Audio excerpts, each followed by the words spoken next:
Data cleaning is not a very exciting topic, but it's something that you need to know how to do because in pretty much every single data analytics or data science project you ever take on, you're going to need to clean your data. Now, sometimes data can be extremely messy and requires a whole lot of work, and other times you're going to get data that's pretty clean to begin with and requires minimal effort. For this example, I'm going to be cleaning this data using R, and you might be familiar with just working in Excel and cleaning data that way, but Excel can't really handle massive data sets as well as R can, and being able to write reproducible scripts is much more advantageous than working in Excel and having to redo your work each time you're trying to clean some new data. So the data that we are going to be looking at today is a cafe sales data set, and we can see that we have the transaction ID, the item that was sold, the quantity sold, and a whole bunch of other information as well. Now, our job here is to go through, identify missing values, fill those in where needed, and make sure that all the columns are actually the data type that we want them to be. And right off the bat, we can already see there's some missing values in item, there's an error value here in the total spent, there's a bunch missing in payment method, and there's even different formats of dates in the transaction date. So why don't we go ahead and get started?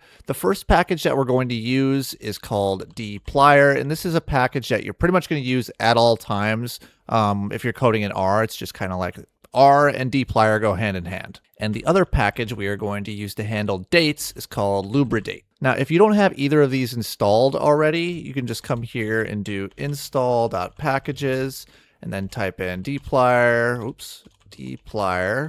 run that line, and then you can do that again for lubridate. So install packages and then lubridate.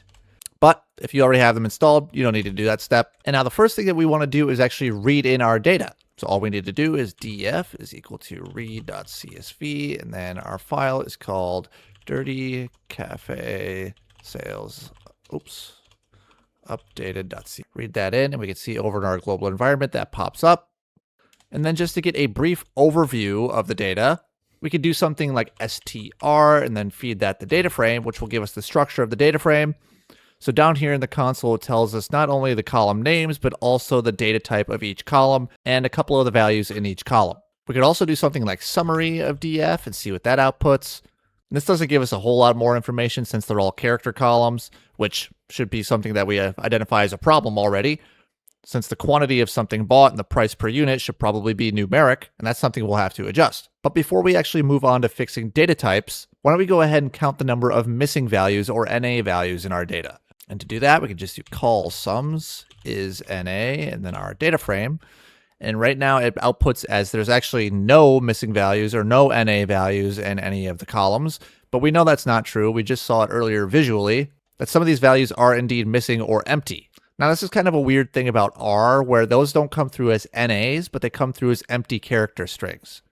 So if I do call sums df is equal to an empty character string or just, quotes there, and then we run that, we can see now that we have, well, there's 333 of those in the item column, there's 138 of those in the quantity column, and so on. Now, typically, I like to have those as NA values. I don't like having empty character strings. It just makes it easier to work with if there's NAs. So to fix that, all I'm going to do is say that df, where df is equal to an empty character string is equal to NA. Run that, and now if we check the call sums of is.na df again, now we can actually see that the NA values are counting correctly. If we check out our data frame again, we can actually see that some of these columns are categorical, like what item did the person buy, or what payment method did they use. And so to get a pretty good idea of what's going on in a categorical variable, we can just do table and then df and then that variable name. So let's go ahead and find the item. And in the output here, we can see how many of each item were purchased. And we can actually see that some of those values are error and some of them are unknown. So just something to keep in mind right now. Now, why don't we go ahead and check out another categorical variable. So like the payment method, run that. And again, we can see a count of which payment method people use, and there are some unknown and errors here as well. So with all that in mind, why don't we go ahead and start fixing some of the data types? So why don't we go ahead and just run the structure of df again so we can see what the data types are, and we can see that the quantity is a character string, but we want that to be numeric. So let's go ahead and make a comment here. So quantity should be numeric. Now you might think that something really easy we could do is do df quantity is equal to as.numeric quantity, or df quantity. And while this would work if the values in the quantity column were just character strings of numbers, like of the form 1, 2, 3, 4, 5, just in quotes, this would work just fine. So why don't we go ahead and test that out, actually. So let's do, and then let's just go ahead and say 1, 2, 3, 4, 5. And down here in the console, we can see that prints out just the number 1, 2, 3, 4, 5. But as soon as we add in here a parentheses, so like 12,345, and I try to run as numeric on that, it gives us an NA. It doesn't know how to turn that comma into a numeric value. So just broadly doing as numeric on the entire column is probably not something we want to go ahead and do unless we explicitly already knew that there was no commas or other characters in these character strings other than numbers. So a good way to do this might be actually to identify which values turn into NAs when we use as numeric on them. So maybe I do which is.na as numeric and then df quantity.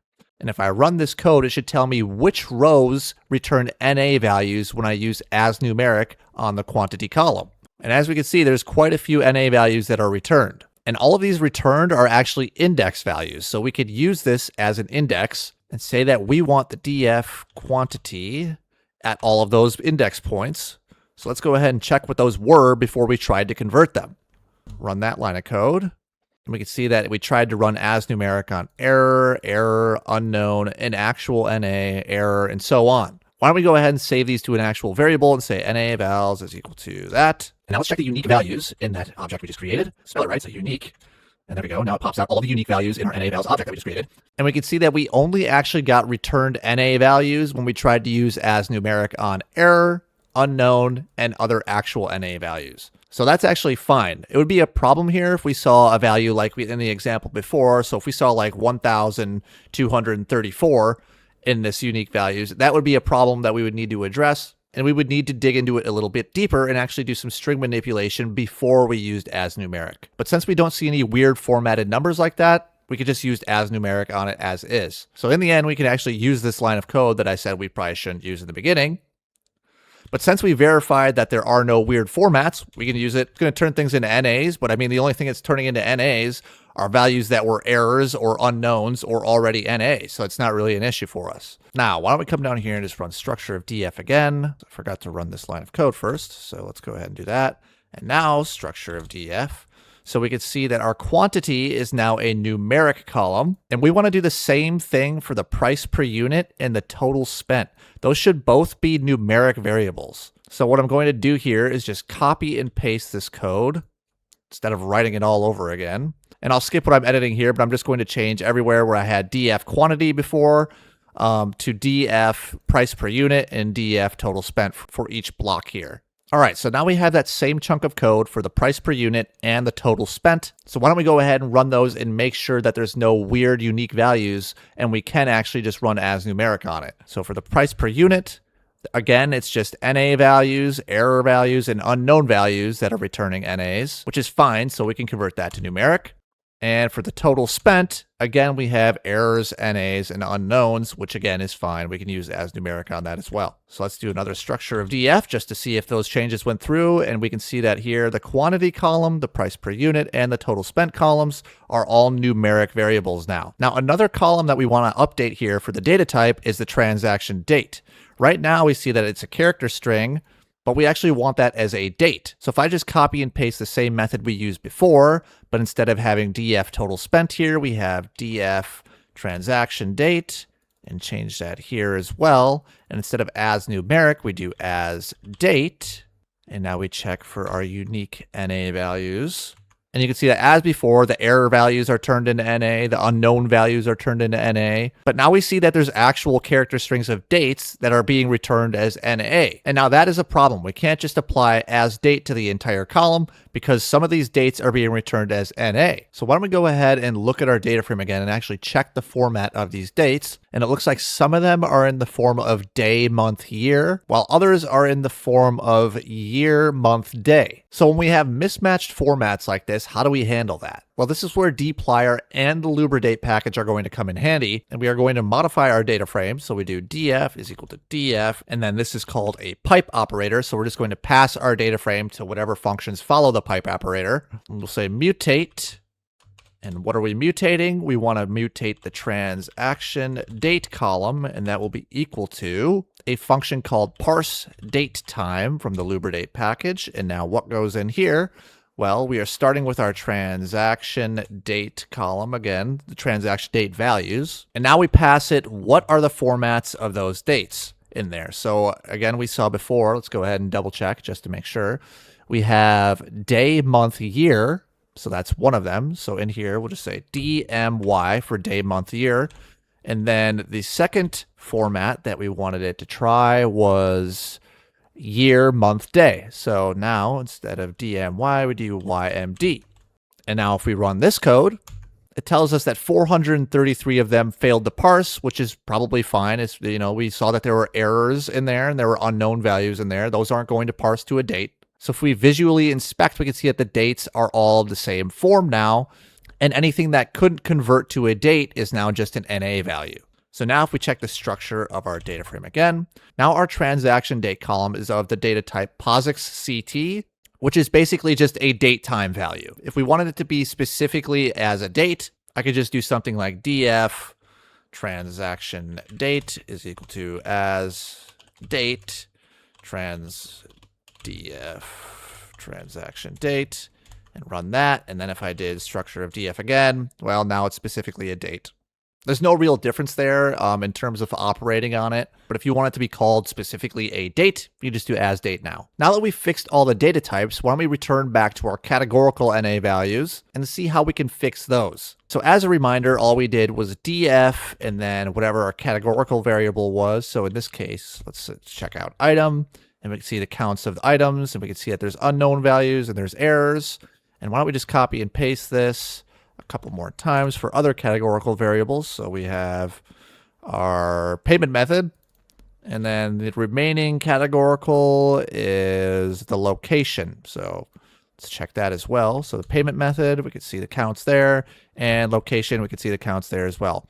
Now we notice that in all of these, there are errors and unknown values. And as I mentioned before, I don't really like to have these like weird obscure string values for things that are just missing. Now there are times when you would want to leave these as errors or unknowns, but there's also times when you just want them to be NA values. So how can we convert these errors and unknown values to just NA? Well, it's pretty simple. We could just say that df item, where df item is equivalent to error, df item is equivalent to unknown, will just be equal to NA. NA, and then we can do the same thing for payment method and location.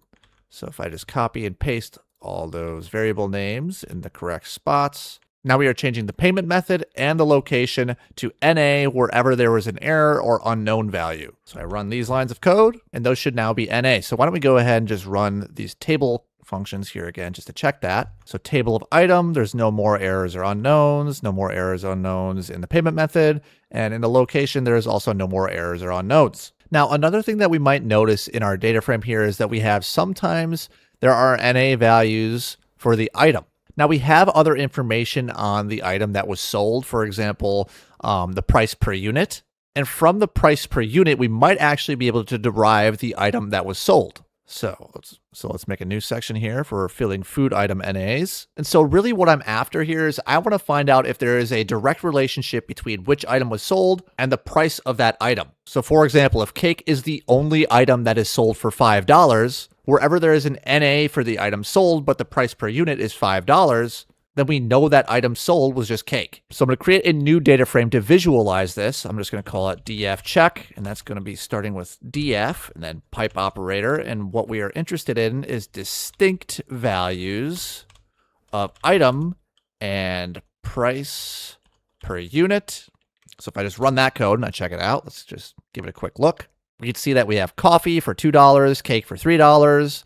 But there's also a lot of NA values in here, which is kind of making it a little bit muddy and hard to read. So why don't I just say NA omit and run that and check it again.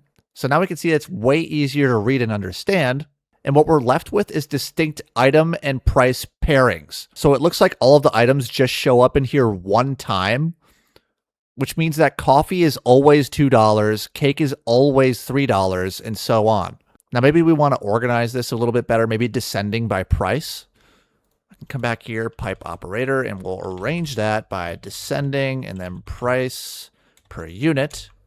Come back here to our df check. And now we can see that salad is $5, and salad is also the only item on the menu that is $5. So anytime there is a missing item sold, but we saw it was sold for $5, we know we sold a salad. But now something really important to notice here is that a smoothie and a sandwich are both worth $4. So if we see a missing item and the price per unit was $4, we can't really say which item it was because it could have been a smoothie or a sandwich. And the same thing applies for the cake and juice. They're both $3 each. So if something is sold for $3 and we don't know which item it is, we can't really say if it was cake or juice. But for these last three items, we can see there is a 1-to-1 relationship. Coffee is the only $2 item, tea is the only $1.50 item, and a cookie is the only $1 item. So now why don't we go ahead and modify our data frame to fill for those values that we know have a specific price. df pipe operator mutate. And we are going to modify the item, and that will be equal to case when. Now I'm just going to cut this here so you don't have to watch me type out all this code, and I'll explain it. So in this case when function, we are saying when the price per unit is equivalent to $5, fill the item name with salad. And similarly for when the price is $2, $1.50, and $1, fill those with coffee, tea, and cookie. And if we don't have a price unit match with any of these, well then just leave it as what it was. Now doing something like this can be risky depending on what kind of data you're dealing with. For example, maybe there's another food item for $5 and it's like cheesecake, but that only came through as an error before. Well, that's something that we missed when we checked our prices here because we filtered out the errors and the unknowns. So just something to keep in mind. You can't always backfill the item sold if there was other items on the menu. So having that domain knowledge is also important. All right, and the last thing that we want to check out here is NA values in the total spent, the price per unit, or the quantity. Anywhere where there's an NA value in any of these columns, we should be able to derive that price if the other two values are present. We can easily derive that by just multiplying the price per unit and the quantity they bought. So if somebody bought one cookie for $4, the total spent was just $4. So why don't we go ahead and first just check the call sums is.na df to check the counts. So we have 479 NA values for quantity, 533 for the price per unit, and 502 for the total spent. Now let's go ahead and try to fill those NAs using the other two columns, and then we'll come back and check how many are actually still NA. Again, I'm just going to write some code and cut to it, so you don't have to sit and watch me type for a couple minutes. And so let's walk through this code. We are starting with our data frame and passing that to mutate again. So the first column we are changing is quantity. And to do that, we are using an if-else statement. So the first argument in this if-else statement is the check. We are checking if there is an NA value in the quantity. For each row in quantity, we're checking if there is an NA value. If there is an NA value, we are doing the total spent divided by the price per unit to fill that NA value. And if there's actually something there and the value of quantity is not NA, well, then we can just leave it as it was, which is this final argument here. And we do that same thing for the price per unit and the total spent. If the price per unit is NA, well, then just take the total spent and divide it by the quantity. And if the total spent is NA, well, then just take the quantity and multiply it by the price per unit. So if we run this code, and then we check the call sums of NA again, call sums is.na df, we can see that now the NA values of quantity, price per unit, and total spent are 38, 38, and 40, which is a huge reduction compared to 479, 533, and 502. Now there's two more columns that we haven't really taken a look at yet, which is the payment method and the location, but there's not really a clear, obvious way to handle these NA values. You could fill them with the most frequent values. So let's say that, credit card was how most people paid. We could fill the NA values with credit card. And similarly for location, if most people are in store, we could just assume that the NA values are in-store purchases. Or you could try to derive that maybe like cash is always in-store purchases, or maybe credit card is always takeaway purchases. But there's probably not a very clear one-to-one relationship there. So this is something that could potentially just be left as NA. Now there's quite a bit of missingness in this data frame. And oftentimes in real world scenarios, the entire data frame isn't going to need your attention. It's probably just going to be a couple of problematic columns that you need to parse through. So a great real world example of that is formatting the dates. Formatting dates is consistent across pretty much any data related field you go into. So that is a super useful skill to have. What we didn't cover here is string manipulation. So like something like names, like maybe some people input their name with a hyphen, or you want to split their first and last name. But for this data set, I think we handled it pretty well. If you have any questions about this data analysis, or you want to check it out for yourself, you can find the free link to this in my GitHub repo in the description below. Make sure you like the video and subscribe for more free data related content.